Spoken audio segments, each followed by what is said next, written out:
তোমাদের সাথে কক মুরগির সেরা স্বাদে রান্না করে দেখাবো, যাতে করে তোমরা এই মুরগির মধ্যে দেশি মুরগির স্বাদ পাও। ওয়েলকাম করছি নুসুস পম কিচেন অ্যান্ড ব্লগে। এই তো অ্যাট ফার্স্ট এখানে কক মুরগিগুলোকে আমি একদম রেগুলার সাইজ করে কেটে নিয়েছি, খুব সুন্দর করে ধুয়েও নিয়েছি। আর এখানে আমি কিছুটা পরিমাণ পেঁয়াজ, আলু আর কাঁচামরিচ কুচি করে কেটে নিয়েছি। এখন চলে যাচ্ছি মূল রান্নায়। এখন পাহাড়ির মধ্যে কিছুটা পরিমাণ তেল দিয়ে এর মধ্যে আমি গরম মশলাগুলো দিয়ে দিয়েছি। কিছুটা ফ্লেভার আসার পর এর মধ্যে এখন দিয়ে দিচ্ছি পেঁয়াজ কুচি, দিয়ে এর মধ্যে কিছুটা পরিমাণ লবণ দিয়ে খুব ভালো করে নিয়ে নিয়েছি, যাতে করে একটা সুন্দর কালার চলে আসে।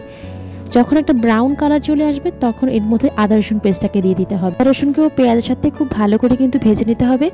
স্বাদ মতো এখানে আমি আদা রসুন পেস্টটাকে দিয়ে দিচ্ছি। এখানে আমি 1.5 টেবিল চামচের মতো আদা আর 1 টেবিল চামচের মতো রসুন দিয়েছি। এখন এটাকে খুব ভালো করে মিশিয়ে নিচ্ছি।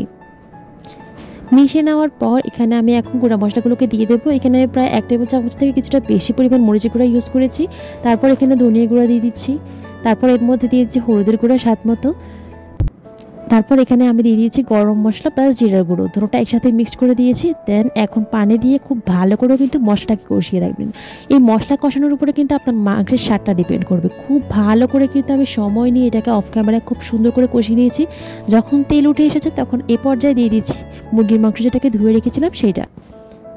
এই প্রসেসে তোমরা রান্না করে তোমাদের মাংস কিন্তু স্বাদে সেরা হবে। অবশ্যই মশলাটাকে খুব ভালো করে কষানোর চেষ্টা করবে, খুব সময় নিয়ে। মশলা যত ভালো করে কষাবে তোমাদের মুরগির মাংসের স্বাদটাও কিন্তু ততটাই মজার হবে।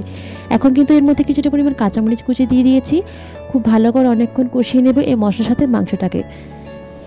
দেখতে পাচ্ছ আমি ঢাকনাটাকে অফ করে এরকম জালে খুব ভালো করে কিন্তু মাংসটাকে কষিয়ে নিয়েছি। যখন এরকম তেল উঠে এসেছে তখন এই পর্যায়ে আমি এর মধ্যে যে আলু কেটে রেখেছিলাম সেগুলোকে দিয়ে দিয়েছি। তোমরা চাইলে আলুটাকে স্কিপ করতে পারো, যেহেতু আমার একটা ছোট মেয়ে আছে, সে আলু খুবই পছন্দ করে, যার কারণে এখানে আমি আলুটাকে দিয়েছি। এখন এটাকেও আবার খুব ভালো করে আলু আর মাংসটাকে খুব ভালো করে অনেকক্ষণ কষিয়ে নেব। দেখতে পাচ্ছ খুব অনেকক্ষণ কষিয়ে নেওয়ার পর আলুটা অনেকটা সিদ্ধ আকার হয়ে এসেছে। এই পর্যায়ে আমি এর মধ্যে গরম পানি দিয়ে দিচ্ছি। একদম ফাইনাল যেহেতু ঝোল করার জন্য আমি এখানে পুরো পানিটা দিয়ে দিয়েছি। আর শেষ পর্যায়ে কিছুটা পরিমাণ ধনিয়া পাতা এর মধ্যে ছিটিয়ে দিচ্ছি। দেখতে পাচ্ছ কালারটা কিন্তু কতটা সুন্দর এসেছে, একদম অস্থির লেভেলের। দেখতে যেমন সুন্দর, খেতেও কিন্তু ঠিক এরকমই মজা।